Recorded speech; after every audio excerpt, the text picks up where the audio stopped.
Hey guys, welcome to dream jobs. तो NPCIL यानी कि Nuclear Power Corporation of India Limited की तरफ से काफ़ी अच्छी अपॉर्चुनिटी निकल के आई है। तो ये जो अपॉर्चुनिटी रहने वाली एग्जीक्यूटिव ट्रेनी के पोजीशन की अपॉर्चुनिटी। और ये जो एग्जीक्यूटिव ट्रेनी का पोजीशन रहने वाला गेट कैंडिडेट्स के लिए। तो अगर आपने गेट में एग्जाम दिया तो आपके लिए काफ़ी अच्छी अपॉर्चुनिटी रहेगी। तो आज की वीडियो में उसके रिगार्डिंग सारी इन्फॉर्मेशन देखेंगे। तो वीडियो स्टार्ट करने से पहले वीडियो को एक लाइक कर देना और चैनल पर नहीं तो आप सब्सक्राइब कर सकते हो। आपको इसी तरह नए नए जॉब अपडेट्स मिलते रहेंगे।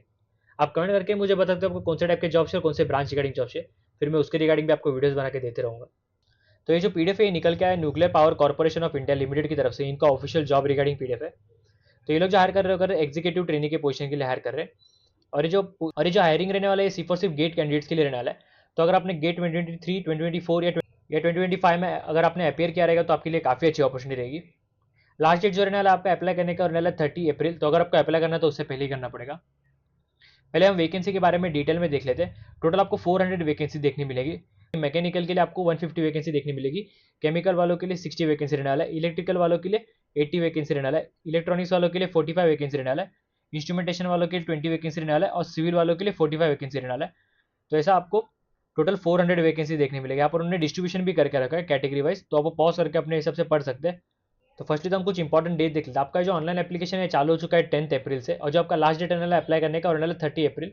तो अगर आपको अप्लाई करना है 30 अप्रैल से पहले ही अप्लाई करना पड़ेगा। आपका एप्लीकेशन फी कितना रहने वाला है? एप्लीकेशन फी जो रहने वाला है 500 रुपीज़। ये जो 500 रुपीज़ फी रहेगा ना, ये सिर्फ मेल एप्लीकेंट्स के लिए रहेगा जो general EWS and OBC category से बिलोंग करते हैं। वो इसके अलावा female category SC ST candidates और पीडब्ल्यूडी और एक्स सर्विसमैन कैंडिडेट के लिए कोई भी फी नहीं रहने वाला है। इनके लिए कंप्लीटली फ्री ऑफ कॉस्ट रहने वाला है। तो कुछ एलिजिबिलिटी क्राइटेरिया देख लेते हैं। एजुकेशन क्वालिफिकेशन में लोगों ने बोला है कि आपने बीटेक ने तो बीएससी इंजीनियरिंग किया रहना चाहिए। उसके अलावा अगर आपने 5 ईयर का इंटीग्रेटेड एमटेक किया रहेगा तो फिर भी आप इसमें अप्लाई करने के लिए एलिजिबल रहेंगे। बस एक चीज़ आपको मिनिमम 60% मार्क्स रहने चाहिए आपके ओवरऑल एजुकेशन में। उसके साथ में आपने गेट में एग्जाम दिया रहना चाहिए। एक तो गेट 2023 में या 2024 में या 2025 में, तीनों में से एक ईयर में आपने गेट एग्जाम दिया रहना चाहिए।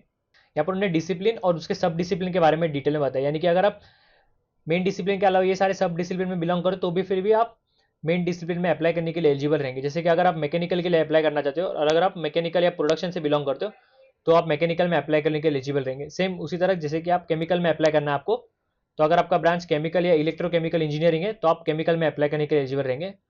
वैसे आपको हर एक ब्रांच के लिए उसका डिसिप्लिन और सब डिसिप्लिन देखने मिलेगा। तो आप अपने हिसाब से पढ़ सकते हैं पॉज करके। आपका एज लिमिट क्या रहने वाला है? जनरल और ईडब्ल्यूएस कैंडिडेट के लिए जो अपर एज लिमिट रहने वाला है 26 ईयर्स। वही अगर आप ओबीसी कैंडिडेट हो तो आपके लिए जो अपर एज लिमिट रहेगा वो रहेगा 29 ईयर्स। SC ST वालों के लिए 5 ईयर्स का इलेक्शन रहेगा तो उनका जो अपर एज लिमिट रहेगा वो रहेगा 31 ईयर्स। वही अगर आप पीडब्ल्यूडी कैंडिडेट हो जनरल कैटेगरी से तो आपके लिए जो क्राइटेरिया रहेगा वो रहेगा अपर एज लिमिट का वो रहेगा 36 ईयर्स। वही पीडब्ल्यूडी ओबीसी वालों के लिए रहने वाला 39 ईयर और पीडब्ल्यूडी SC ST कैंडिडेट के लिए रहने वाला 41 ईयर। तो आपका ट्रेनिंग प्रोग्राम कैसे रहेगा? जो जो सिलेक्टेड कैंडिडेट रहेंगे ना, फर्स्टली तो उनका एक साल के लिए ओरिएंटेशन ट्रेनिंग प्रोग्राम रहेगा। ये जो ट्रेनिंग रहेगा ना एक्चुअली 2 साइड्स पे कंडक्ट किया जाएगा। फर्स्ट रहेगा pressurised heavy water reactor steam और लाइट वाटर रिएक्टर स्टीम में आपका कंडक्ट होगा। आपको दोनों में से कोई भी अलोकेट होगा लोकेशन और ऑपर आपको जाके ट्रेनिंग कंप्लीट करना रहेगा। जैसे आपका एक साल का ट्रेनिंग पीरियड कंप्लीट हो जाएगा ना तो आप एग्जीक्यूटिव ट्रेनिंग के पोजीशन पे रिक्रूट हो जाओगे। उसके बाद जो आपका जॉब लोकेशन रहेगा ना वो ऑल ओवर इंडिया या अब्रोड किधर भी रह सकता है। वो कंपनी डिसाइड करेगी आपको कहाँ प्लेस करना है। तो आप रेडी रहने चाहिए ऑल ओवर इंडिया काम करने के लिए। आपका स्टाइफंड कितना रहेगा ट्रेनिंग पीरियड के? तो आपका जो स्टाइफंड रहेगा ना वो रहेगा 74,000 रुपीज़ रहेगा मंथली। उसके बाद आपको वन टाइम एक बुक अलाउंस भी मिलेगा 30,000 रुपीज़ का। साथ ही में आपको लॉजिंग और बोर्डिंग भी मिलेगा कंपनी की तरफ से। और जैसे आपका ट्रेनिंग पीरियड कंप्लीट हो जाएगा ना तो आप साइंटिफिक ऑफिसर ग्रेड के पे स्केल पे रिक्रूट हो जाओगे, जिसमें आपका बेसिक पे जो रहेगा 56,000 रुपीज़ का रहेगा। इसके बाद आपको बाकी के सारे अलाउंस वो सब भी मिलेंगे जैसे कि transport allowance, house rent, site location allowance, professional update allowance. साथ ही में आपको एम्प्लॉय बेनिफिट्स और जितने भी मिसलेनियस फैसिलिटीज है वो सब रहेगा जैसे कि leave travel allowance, leave encashment, medical facilities, children education assistant और भी बहुत कुछ। आपको साथ ही में इंसेंटिव भी मिलेगा, आपको लोन एंड एडवांटेजेस भी मिलेंगे। साथ ही में आपको रिटायरमेंट बेनिफिट्स वो सब भी मिलेगा, सोशल सिक्योरिटी स्कीम्स भी मिलेंगी। तो आपका सर्विस एग्रीमेंट बॉन्ड कितने ईयर का रहने वाला? आपका जो सर्विस एग्रीमेंट बॉन्ड जो रहने वाला है 3 ईयर्स का। और आपका जो बॉन्ड अमाउंट रहने वाला है वो रहने वाला है 9,18,000 रुपीज़ का। यानी कि आप 3 साल के लिए कंपनी नहीं छोड़ सकते और अगर आपने 3 साल से पहले कंपनी छोड़ा तो आपको कंपनी को 9 लाख रुपीज़ ऐसे फाइन पे करना पड़ेगा। तो आपका सिलेक्शन प्रोसेस में तो फर्स्टली शॉर्टलिस्टिंग रहेगा। आपको गेट्स में कितना मार्क्स मिला उसके हिसाब से आपको शॉर्टलिस्ट किया जाएगा और जो जो शॉर्टलिस्टेड कैंडिडेट रहेंगे ना उनको पर्सनल इंटरव्यू के लिए बुलाया जाएगा। फाइनल सिलेक्शन जो रहेगा ना वो डिपेंड करेगा आपने इंटरव्यू में कैसा परफॉर्म किया है। यहाँ पर उन्होंने क्वालिफाइंग मार्क्स भी बता के रखा है इंटरव्यू का।